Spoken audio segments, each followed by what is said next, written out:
जय हिंद, जय भारत। आज मैं आप सभी लोगों के सामने एक ऐसे टॉपिक को लेकर आया हूं जिसका सारोकार हर भारतीय के साथ है।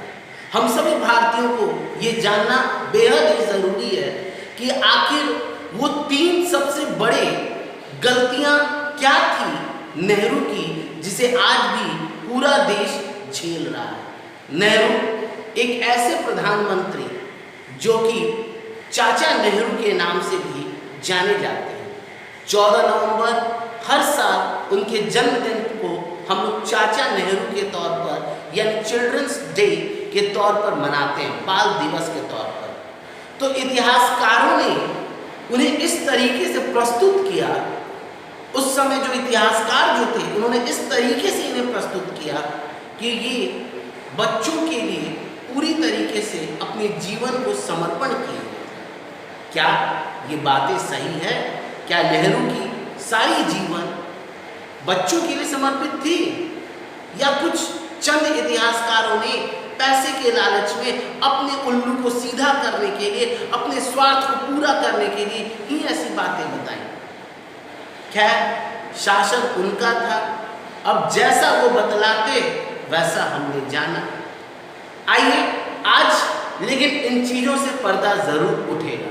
आज हम लोग 3 सबसे बड़े मिस्टेक्स नेहरू के हम लोग जानेंगे, जो कि खामियाजा जिसका आज हम सभी लोग भोग रहे हैं। ठीक है, नेहरू आजाद भारत के पहले प्रधानमंत्री, जिनको गांधी के जो है कहने पर जो है प्रधानमंत्री का पद मिला था। गांधी जी नेहरू को बहुत प्यार करते थे, बहुत चाहते थे। ठीक है, सभी और अन्य लोगों की अगर बात करें तो उसमें नेहरू जो थे वो बहुत ही चहेते थे गांधी के। तो पंडित नेहरू प्रधानमंत्री आजाद भारत के बनते हैं, लेकिन साथ ही साथ बहुत सारी समस्याएं भी खड़े कर देते हैं, जिसको आज भी ये देश जो है उसको भोगता है। आज भी उसके परिणाम हमें झेलने पड़ते हैं। तो आइए जानते हैं कि वो 3 सबसे बड़े इनके क्या गलतियां रही हैं। तो सबसे पहले हम लोग बात करेंगे कश्मीर इशू, यानी कश्मीर का मुद्दा। देखिए, होता क्या है कि जब पंडित नेहरू प्रधानमंत्री बनते हैं तो उसके बाद अंग्रेज जो है ना वो क्या करते हैं कि भारत को करीबन 550 राजवाड़ों में जो है छोड़कर चले जाते हैं। यानी 550 जो है ना प्रोविंसेस, रियासतें थी। ठीक है, प्रिंसली स्टेट्स थी। ठीक है, तो ये क्या होते हैं कि ये प्रिंसली स्टेट्स के ऊपर जब भारत और पाकिस्तान का विभाजन हो जाता है तो इन्हें छोड़ दिया जाता है कि भाई ये खुद ही जो है वो अगर भारत के साथ आना चाहें तो भारत के साथ मर्ज हो सकते हैं, या पाकिस्तान के साथ जाना चाहें तो पाकिस्तान के साथ रह सकते हैं। अगर दोनों में से किसी से में भी अगर ये विलय नहीं चाहते हैं तो ये खुद स्वतंत्र रहेंगे। तो अंग्रेज तो चाहते ही थे शुरू से ही तो भारत को हम बांट दें। ठीक है, डिवाइड एंड रूल की तो उनकी पॉलिसी शुरू से चलते आ रही थी और वो इसमें कामयाब भी थी। तो जाते जाते भी यही काम कर दिया कि भाई जा तो रहे हैं लेकिन तुम सबको एक नहीं होने देंगे, बांट कर जाएंगे। उसी का नतीजा था भारत और पाकिस्तान एक ट्रेलर था, और सबसे बड़ा ट्रेलर और छोड़ दिए कि आने वाले समय में ये 550 राजवाड़ों को आप जबरदस्ती अपने साथ विलय नहीं कर सकते। अगर उनकी इच्छा होगी भारत के साथ आने की तभी वो आएंगे। बहुत बढ़िया, ऐसे करके तो और बड़ा सा जो है आप गड्ढा खोद रहे हैं। एक अखंड भारत का निर्माण अगर किसी ने किया तो वो सरदार वल्लभ भाई Patel, iron man of India ने, सरदार वल्लभ भाई पटेल, जिन्हें लोह पुरुष कहा जाता है, उन्होंने बल हो छल हो जैसे भी हो 550 राजवाड़ों को अपने साथ विलय कराया। उन्होंने कहा कि भाई प्रेम पूर्वक अगर आप हमारे साथ आते हैं तो आप आ सकते हैं, आइए, वेलकम है।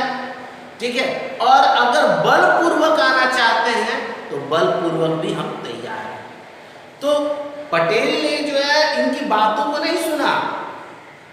नेहरू के सामने जो अंग्रेजों ने जो प्रस्ताव जो रखा, ठीक है, इसको पटेल ने मानने से इनकार कर दिया। कहा कि नहीं, हम इसके जो है इस पॉलिसी को नहीं मानेंगे। ये अखंड भारत का ये इलाका है, राजवाड़े बिल्कुल थे, ठीक है, लेकिन ऐसा कैसे हो सकता है कि भाई जिस ये अगर इंडिपेंडेंट रहना चाहते तो इंडिपेंडेंट रहे, या पाकिस्तान में जाना चाहे तो ये तो गलत बात है। उन्होंने क्या किया, सभी जगहों के जो है राजवाड़ों को जो है संदेश भेजना शुरू किया और भारत के साथ विलय के लिए उनको जो मनाया। बहुत सारे मान गए, जूनागढ़ और हैदराबाद और कश्मीर नहीं माने।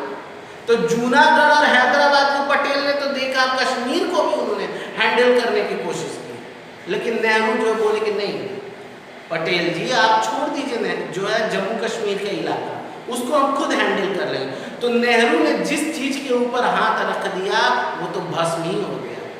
शायद देखिए क्या उनके पास खासियत थी, क्या उनके पास ऐसी बातें थी, यानी क्या उनमें ऐसी खूबियां थी,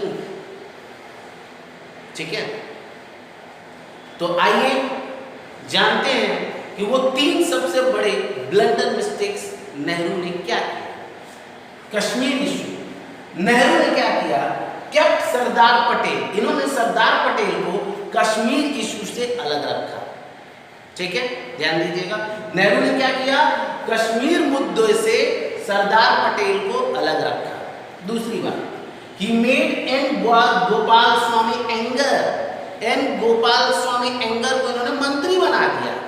किस लिए भाई, कि ये कश्मीर का मुद्दा देखेंगे, आप छोड़ दीजिए, ठीक है। तो बिना सरदार पटेल को बताए हुए, बिना उनकी सहमति के, ठीक है, ये क्या कर रहे हैं, एन गोपाल स्वामी एंगर को जो है मिनिस्टर नियुक्त करते हैं, मंत्री बना देते हैं, ठीक है, for handling Kashmir issue without consent of Patel. Patel को भनक भी नहीं लगती है, उनको बताया तक भी नहीं, ठीक है, कि हम उनको मिनिस्टर बना रहे हैं, ठीक है। अब देखिए क्या होता है, जिन्ना, मोहम्मद अली जिन्ना शुरू से ही कश्मीर के ऊपर नजर गड़ाए हुए थे गिद्ध की तरह। उनको इस बात का मलाल था कि अंग्रेजों ने कश्मीर को हमारे साथ क्यों नहीं दिया। जब अंग्रेजों से जिन्ना ने जब ये सवाल किया तो अंग्रेजों ने ये बात का जवाब ये दिया कि देखिए हमने कश्मीर आपको इसलिए नहीं दिया क्योंकि कश्मीर ही एक ऐसा इलाका था जहाँ पर कि भले ही मुस्लिम बहुल लोग थे, यानी बहुसंख्यक में मुसलमान थे, लेकिन वहाँ का राजा हिंदू था। हिंदू राजा के नेतृत्व में बहुत अच्छी तरीके से जो है वो शासन चल रहा था, ठीक है, लोग खुश थे, इसलिए हमने आपको वो इलाका नहीं दिया। खैर ऐसे उनका अरमान तो पूरा नहीं हुआ, तो भाई चलो परेशान करो कश्मीर के राजा को और परेशान करो, उसके ऊपर दबाव बनाओ कि वो इलाका हमारे पास आए। ऐसा ही उसने किया। मोहम्मद अली जिन्ना लगातार जो है नजर बनाए हुए थे कश्मीर के मुद्दे को लेकर। उनकी जो है हमेशा मन में ये चाहत थी कि भाई ये भी जन्नत जो है, जो स्वर्ग जो है, ये भी हमारे ही पास होता है। पटेल एडवाइस, तो यहाँ पर क्या हुआ, नेहरू जी पहुंच गए लॉर्ड माउंटबेटन के पास। लॉर्ड माउंटबेटन के पास क्योंकि ये अपने लोगों की बात तो कभी सुनते नहीं थे, ये चाहते थे कि हमारा बात सब सुने, जितने भी पॉलिटिकल लीडर्स हैं वो सब हमारी बात सुने, हम उनकी बात को नहीं सुने, ठीक है। तो यहाँ पर क्या हुआ, Patel advise Nehru not to take Kashmir issue. उन्होंने क्या किया, पटेल ने जो है नेहरू को ये समझाया, सुनिए लॉर्ड माउंटबेटन ने आपको कहा कि इस मैटर को यूएन में ले जाने के लिए, आप क्यों यूएन में ले जा रहे हैं, ये तो हमारा इंटरनल मैटर है ना, और इंटरनल मैटर को जो है एक फॉरेन बॉडी के जो है वहां पर लेकर जाना सही नहीं है। देश का आंतरिक मसला है ये, ठीक है, इसको हम खुद ही सॉर्ट आउट कर सकते हैं। आप क्यों जो है अंतर्राष्ट्रीय मंच पर लेकर जा रहे हैं।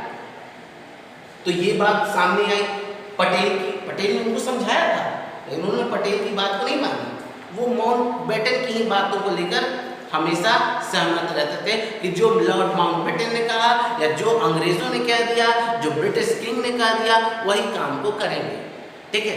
तो यहाँ पर क्या हुआ कि वो लॉर्ड माउंटबेटन की ही बातों को मानते हुए वो पहुंच गए यूएन, और यूएन में जाने के कारण ही ये मैटर क्या हो गया, डिस्प्यूटेड हो गया।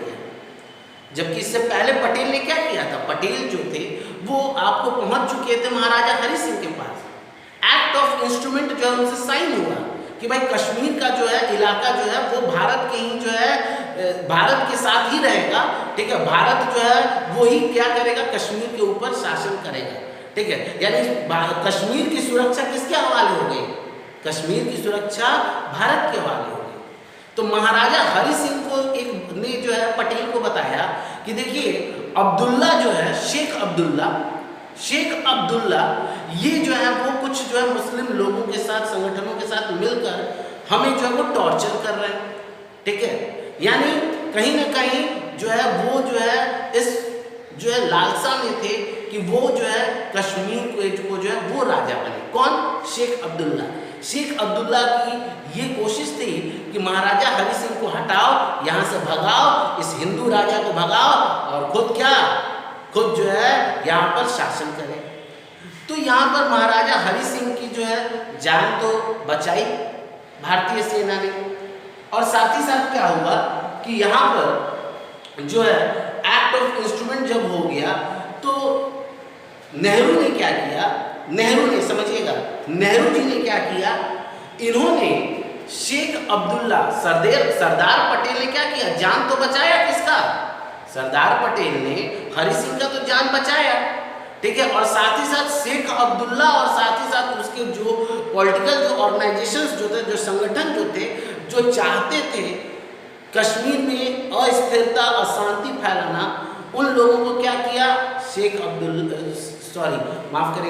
उन लोगों को क्या किया गया, पटेल ने क्या किया, उन लोगों को जो है गिरफ्तार कर लिया। अब जब इन लोगों को गिरफ्तार कर लिया गया तो नेहरू ने उन्हें छोड़ दिया। नेहरू ने क्या किया, शेख अब्दुल्ला को ही क्या किया गया कि उनको जो है प्रधानमंत्री बना दिया।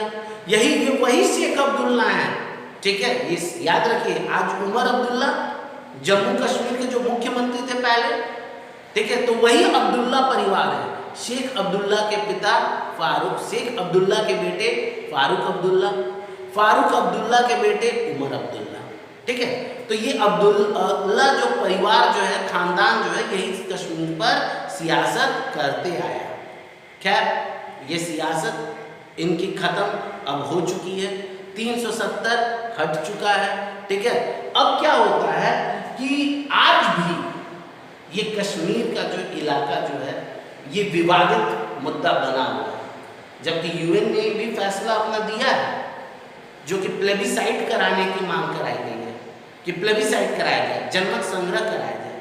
तो भाई क्यों लेकर गए यूएन में, खुद हैंडल नहीं कर सकते थे क्या, इतनी कैपेबिलिटी नहीं थी? लेकिन नहीं, इन्होंने सोचा कि भाई जैसा अंग्रेज कह रहे हैं वैसा ही करो, और उसी का परिणाम ये है कि आज भी कश्मीर एक डिस्प्यूटेड एरिया के तौर पर जाना जा रहा है, जो कि है कुछ भी नहीं, लेकिन कुछ जो है ऐसे देश जो कि भारत के विकास से जलते हैं वो इसे डिस्प्यूटेड बताते हैं।